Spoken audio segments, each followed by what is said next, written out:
The Lord be with you. A reading from the Holy Gospel according to Matthew. While Jesus was speaking to the disciples of John the Baptist, suddenly a leader of the synagogue came in and knelt before him, saying, "My daughter has just died, but come and lay your hand on her, and she will live." And Jesus got up and followed him with his disciples. Then suddenly a woman who had been suffering from hemorrhages for 12 years came up behind him and touched the fringe of his cloak. For she said to herself, "If I only touch his cloak, I will be made well." Jesus turned and seeing her, he said, "Take heart, daughter, your faith has made you well." And instantly the woman was made well. When Jesus came to the leader's house and saw the flute players and the crowd making a commotion, he said, "Go away, for the girl is not dead but sleeping." And they laughed at him. But when the crowd had been put outside, Jesus went in and took her by the hand, and the girl got up. And the report of this spread throughout that district. The Gospel of the Lord.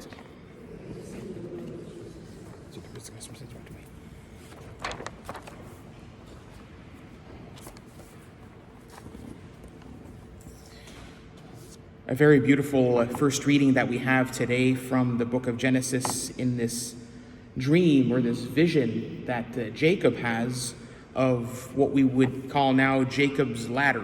So if you're at the entrance of the cathedral, there's a statue of Jacob, and then there's a ladder with him and his cane. So that's a depiction of Jacob's ladder. And so there we have it here, a very great picture of this vision that he received when actually Jacob is running away from Esau. He was told to run away from Esau because of the fact that he stole the blessing and whatnot, and Esau wanted to kill him. And so he's gone to a bit farther away and takes a little bit of a rest, but God still shows that he's with him, that he's wants to have a covenant with him, a relationship with him, and gives him this beautiful vision, beautiful encounter of heaven, of his connection, of this connection between heaven and earth. That's what we see with the angels ascending and descending. And what Jacob does here is he kind of erects a monument or something on this pillar, this location in Bethel, to commemorate this very important vision that he has of the ladder, of Jacob's ladder. It shows us that where this dream happened, it's something it's a very important place. It's a very holy place. There's a connection between heaven and earth, between God and humanity. And we do this all the time as Christians, even to commemorate kind of locations where special things have happened. But in our day, we call that kind of shrines. That's where we would put up a shrine, where these kinds of special connections have happened between humanity and divinity. Just think of St. Joseph's Oratory, the location of so many miracles that have happened in Montreal. And so now there's a shrine there, this huge shrine dedicated to St.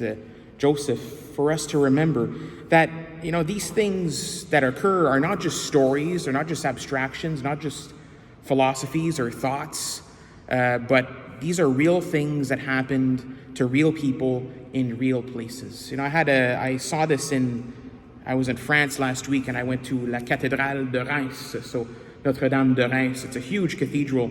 It's where all the kings of France were crowned in Reims. And on the floor, there was a little plaque that said, "Here, Saint Remy baptized Clovis, the king of the Franks." And so it's kind of, X marks the spot. This is the location that this happened, that there was this conversion, if you want, of the king of France at that time. But one of the most special things that I saw last week when I was in Rome, actually, this would be kind of what I would consider a Jacob's ladder moment, if you want, where there is a Jacob's ladder here, was when I was in Rome. I went to see all the basilicas, like the major ones, like St. Peter's Basilica and Mary Major, where Pope Francis is buried, and St. Paul outside the walls, and there's the last one, St. John Lateran. And so those are the major basilicas. That's where the holy doors are, very special. But and I went through the holy doors, but there's tons of people at these places. So the last church I went to actually was called it's called Tre Fontane, which means three fountains. And you have to take the metro all the way at the end of the line, then you have to walk another 20 minutes to get to it, so it's kind of remote.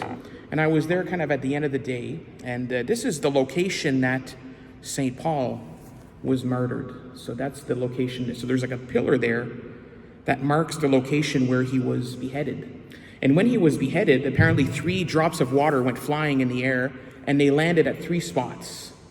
And from there gushed fountains. So Tre Fontane, meaning 3 fountains. And the water coming from those fountains is said to have miraculous properties and whatnot. So when I was there, I was late. It was like later in the evening. It was around 8 o'clock. They were going to close soon, and there was nobody there. Like, it's not one of the ones that you generally go see or know about, I guess, when you're touring Rome. You kind of stay in the city. So it was a really special moment, and I just knew, like, I was there in that evening. It was actually the feast day of St. Peter and Paul, the day where this happened, and I was able to pray a little bit.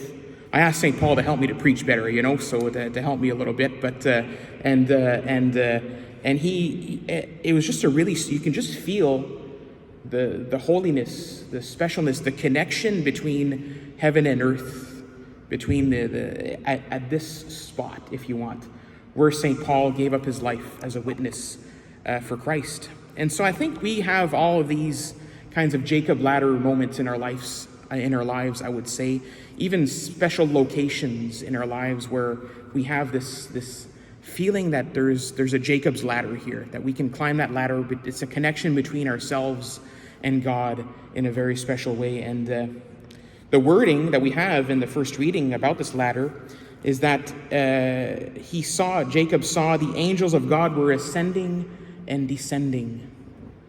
And that's repeated in the Gospel of John, when Jesus is talking to Nathanael right at the beginning, telling him to follow me. And he says to Nathanael, "You will see angels ascending and descending over the Son of Man." The Jacob's ladder, the fulfillment of this vision that Jacob has, is Jesus Christ himself. And every time we're at Mass, every time we receive the body and blood of Jesus in the Eucharist, we are climbing Jacob's ladder.